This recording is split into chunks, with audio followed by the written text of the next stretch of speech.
3, 4, 5, 5, 6, 7, 7, 8, 9, 7, 8, 9, 9, 10, 11. Өте тамаша балалар, дұрыс орындапсыңдар. Келесі тапсырмамыз балалар. Не қайда тұрады? Кәнекей балалар суреттеп, не көріп тұрсыңдар?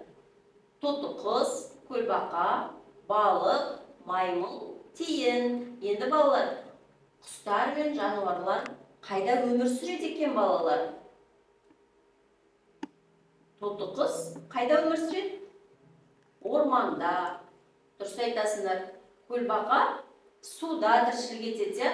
Маймыл орманда. Тиіндер қайда жүреді балалар? Ағашта, тоғайда. Балық суда болады екен. Тамаша, өте жақсы балалар. Ал енді балалар, келесі тапсырмамыз тізбекті аяқта дейді. Көріп тұрғанда бұл жерде балалар алу, қосу сандарымен есепті шығаруымыз керек екен. Кәнекей, біріншісі 10-нан 7-ні аламыз, оған 1-ді қосамыз, одан 2-ні аламыз, содан шыққан санды жазамыз. Кәнекей, шығарамыз есепті балалар. Енді жауабын көрейік, дұрыс жауабын. Дұрыс пе екен балалар? 10-нан 7 алғанда 3, 3-ке 1 қосқанда 4, 4-тен 2-ні алғанда 2 шығады. Дұрыс балалар. 4-ке 2-ні қосқанда 6, 6-дан 3-ті алғанда 3, 3-ке 7-ні қосқанда 10 шығады. Дұрыс екен балалар. 5-тен 3-ті алғанда 2, 2-ге 4 қосқанда 6, 6-дан 6-ны азайтқанда 0 шығады екен. Өте дұрыс балалар. Ал балалар, келесі тапсырмамыз логикалық есептер.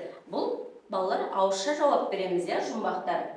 3 қоянда қанша құлақ бар?